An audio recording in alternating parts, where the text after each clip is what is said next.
For the News and Observer, I'm Dawn Vaughan, Capitol Bureau Chief and host of Under the Dome. You're listening to our podcast for the week of September 25th, 2023. Here today with my politics team's colleagues, Kyle Ingram and Avi Bajpai. The budget actually finally passed. We already know that Governor Cooper is going to let it become law without his signature.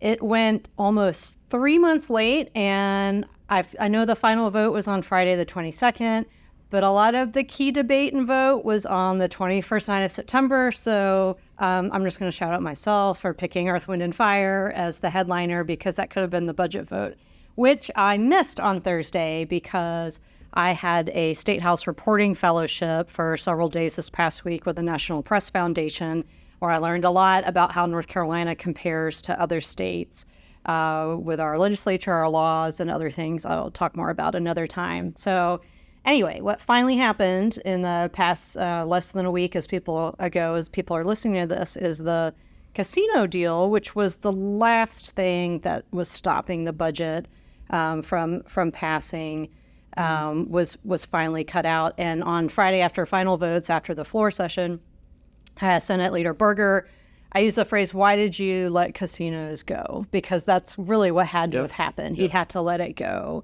And at least for now. Right. But yes. Yes. So that's true. So some of what he said was he was talking about the facts not being at play. And I know he said that earlier. And he said, quote, "The emotion that had taken hold, some of the wild accusations that were out there on social media and within private conversations and meetings were such that when you get to that point, it's very, very difficult to get a reasoned decision." So what happened in that moment where like a leaked budget came out and then there was the deal, but it was just an avail, not a presser? For listeners that don't understand how it works, usually the budget process will be a joint press conference with Speaker Moore and Leader Berger, and they will come out and all the budget writers come out and they'll tell us, but this was just... It's sort of like a show of force. Everyone's really happy, big smiles. So it was just Berger and Moore in the hallway where we have gaggle sometimes talking. Very impromptu. Okay. 45 minutes notice. Yeah. None of us were expecting a deal, I don't think, that quick. Yeah. And with no details really at all on the contents of the budget, just the fact that casinos are out.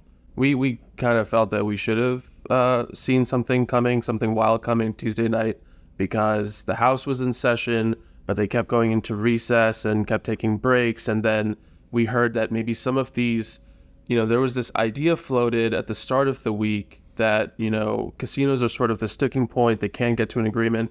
What if they just take casinos, take them out of the budget as the House wanted, but crucially put them in a separate bill and put Medicaid expansion into that? That's something that Democrats had wanted. Well, they've wanted that for several years. But why would...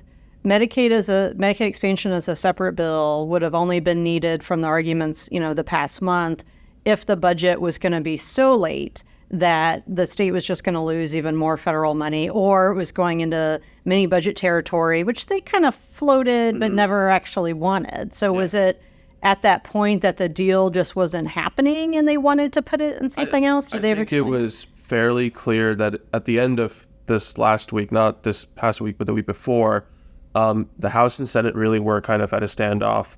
The Senate was saying, Leader Berger was saying, casinos have to be in the budget itself. They can't move forward any other way. And then over the weekend, you hear that the House has come up with this idea. On like a Saturday morning. Conference call. I should note, we don't know exactly where this idea came up originally, but they discussed this on Saturday morning. They basically said, look, if the goal is to get casinos across the finish line, maybe the way to do that from their perspective is make Medicaid expansion contingent on casinos, because lots of people want Medicaid expansion to go through. That's a pretty powerful incentive to get some more votes if the question is not having enough votes. So anyways, just to sort of get to the point, we go into the beginning of this past week with a lot of uncertainty. We don't know what's going to happen. And Tuesday morning, Speaker Moore is telling reporters, the House is ready. We're going to vote on a budget bill, and we're going to vote on a separate casinos and Medicaid bill. It's going to be Wednesday, Thursday. This is what we're doing. We talked to Berger a few hours later. He kind of throws cold water on it and says talks are still going on. And then, we were all there at the building. But that's kind of like last week where they're like, I'm ready to vote on the budget. No, I'm ready to vote on the budget. And that's not the same budget. But the week before, they were all really angry with each other. So were they stopped talking to each other right. temporarily. So was that anger palpable this week, or was it just like, I don't know? Well, I mean, of course, they're going to put on, a happy face when they're announcing this together, and they say that this is a decision that they've reached together. This is the best way to move forward and put our state, towards a beneficial spending plan. But I think you could definitely sense some tension between House Speaker Tim Moore and Senate Leader Phil Berger. I don't know. The chambers have disagreed on things in the past, but I think we've typically expected the Senate to get their way, and this was a unexpected change. What was the deal announcement actually like? Was it, oh, by the way, and the raises are, early. Well, let's talk quick about what's in the budget, right? Yeah. That it's 7% on average teacher raises, non-certified school personnel, an extra 2%. So bus drivers, the shortage has been a major problem across the state. That's a 9% for troopers. Most raises spread over 2 years. Right. Well, yeah, all raises are over. It's a 2-year spending plan, so there's a chance that next year and the law enforcement help with vacancy rates. Well, the next year in the Tech Corrects budget, they could increase it a little bit, but it is over 2 years, and the amount is a little bit different. But the bus driver raises are front loaded a little bit, so I believe it's like 6% that they get next year. So on average, 7% for teachers, and of course that varies with. There's also the rural teacher supplement, 11%, as you were saying, for troopers. Big raises for big elected officials who already make six figures. So I believe 15%. I think they're getting plenty, right? Yeah. And then the tax cuts sped up a little bit, but still further out in the future, right? Yeah. Lots of stuff in the budget. But just to go back really quickly to the deal, the deal was the whole rollout of that, the announcement, not something I've sort of seen before, where they start early. They were supposed to start at 7:15, I think. They started at 7:10. There were some camera crews and reporters who actually came in late, and then they, Berger and Moore kind of acknowledged, yeah, sorry, we know, we don't typically always start early. It wasn't as joyful as these joint pressers usually are, where, like we were saying, they're trying to show reporters, the media, the public, look, we spent months coming to a compromise, a consensus between House and Senate. Now we actually have it. It's going to help the state. Here it is. This was kind of a little more subdued, and it was basically a quick acknowledgement from Berger specifically.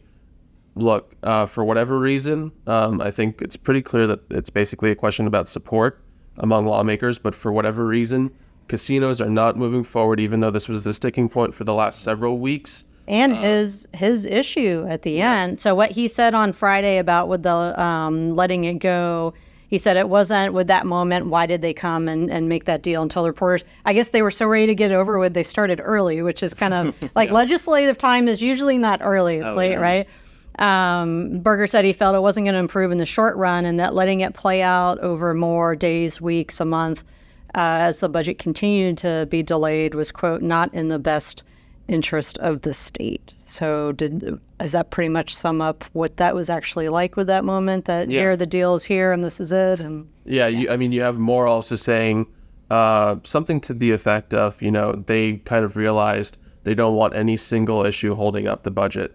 It was interesting.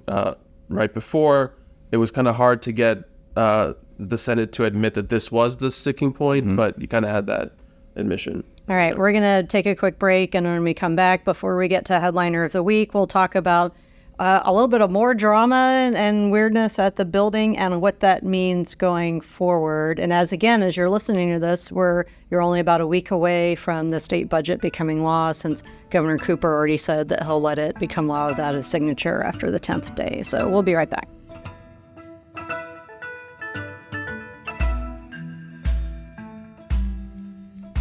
You're listening to Under the Dome. I'm Capitol Bureau Chief Dawn Vaughan, here with politics reporters Avi Bajpai and Kyle Ingram.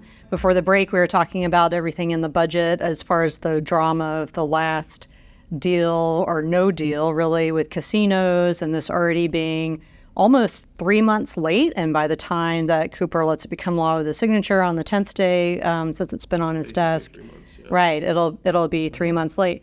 So North Carolina is kind of an outlier in putting policy in a budget. There are other states that do it, but in North Carolina, it's just what they do now. And some of that showed up controversial things, because why would you shove policy into a budget if it wasn't going to be controversial? It's a 650-page document. Right. So that's about $30 billion of taxpayer money being spent this year and next year. And the Republican supermajority gets to decide where it goes and what the policy is. So GovOps, which is relatively new, I feel like GovOps is just a couple years old now or less, that is led by Berger and Moore. Berger was pressed about this after the final vote, saying that, well, there's staff from both parties on it, but it still is controlled by the whoever has control of the legislature. So GovOps gets more power, and the press and the public gets less power in another way. So Kyle, bring people up to speed if they just saw maybe the headlines and didn't understand what's going on with public records. Yeah, it's pretty extensive rollback of existing public records law in North Carolina. So generally, the members of the public, which includes the media, are entitled to request certain records from elected officials. Now, legislators can already claim broad exemptions to that. But this budget has a provision in it that really pretty much entirely exempts them from public records law. It says that they are not required to furnish any records that they don't believe are public record. And when we were working off a draft copy of this budget before the final one came out, there was a section that was somewhat more subtle about this. It was reinforcing that lawmakers are custodians of their own records and they get to determine what is public record. And we asked Senate Leader Phil Berger about that and said, why is this in here? And he said, well, that's not intended to make them able to deny public records requests to members of the public. He said it's to address this dispute with the Department of Natural and Cultural Resources, which sort of handles the historical archive of the state. But then, when we get this final budget copy, there's an entirely new part that very explicitly says that members of the public are not entitled to records from lawmakers. So it sort of negated what we had heard earlier about why that initial section was in there. We also heard from this department this week that maybe that stated reason is maybe not. They said they were not aware of any dispute. Yeah.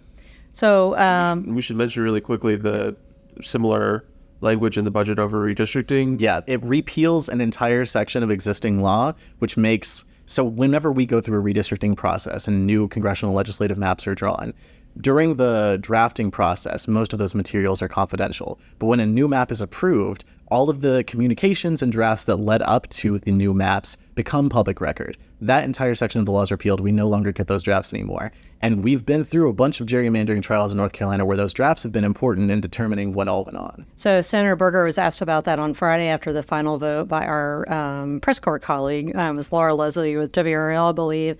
And she asked about why the stipulation with redistricting records. Just why? Why is it in there? Yeah. And Berger said, I'll have to take a look at that a little more carefully to fully appreciate and understand any nuance that might be in the argument that's being made. And this is I'm reading the transcript from Berger talking to us on Friday. And he went on and said, remember, a lot of the redistricting things that take place are controlled by what the courts will tell us with federal and state courts as to what the information is. So that's what his response was. Well, and also we have gotten no one to really take responsibility for adding these sections about public records into the budget. And no one seems to acknowledge how they were put there, why they were put there. Yeah, we've heard different answers ranging from leaders saying they don't know where it came from to, basically it's been 3-4 days now since the language has been out and no one is really owning up to it. So I'll point out that all of our stories includes our contact information, our email address and phone numbers and social media. D. Vaughan at newsobserver.com, A. Bajpai at newsobserver.com, K. Ingram at newsobserver.com. If you know or think you know who put it in the budget, we would like to know too. And we would like to tell the public about it, because, it's good to tell the public things, right? That's our job. All right. So before we get to headliner of the week, something else related to power dynamics in the legislative building happened this week, and we're pretty familiar with it because it's where we hang out in the building. And Avi, you took a picture of, what's this? What's going on over here? Because the signage changed on a door in the legislative building basement. So a small room in the basement of the building, right off of the hallway where the press room is. we were told used to be, as of Thursday morning, a supply closet. Right, I've seen supplies in there. And it suddenly, as of Thursday, late morning, afternoon, had a sign that said Representative Terrence Everett, who is, of course, a House member, Democrat from Wake County. So he's been real critical of Speaker Moore, especially with the lawsuit where Moore was accused of exchanging political favors for sexual favors. Yeah, he reached out to prosecutors last month in August, asked the Wake County District Attorney to look at maybe a potential investigation into Speaker Moore. That generated some headlines, and we didn't really see an immediate response of any kind, maybe even like an acknowledgement of it from Moore. And then yesterday we find out that Everett had his office on the first floor where all the other offices are, and that he had suddenly been moved to this little supply closet. We also got we get this letter from Moore's office. Oh, the exchanging of the letters. The letter from Moore, the letter from Reeves, the letter from Paul Lowe as well. Right, I saw it Lowe. Yeah, several all on official letterhead. Yeah, official letterhead. Basically, just to get to the story real quick, this is a tense week. It's sort of like the last week or one of the final weeks of session. And tensions emotions are kind of high, and this just the back and forth between them in a very formal way of dissing each other, I guess, would be the we need to get to headliner before we're out of time. We could talk more about that in the future.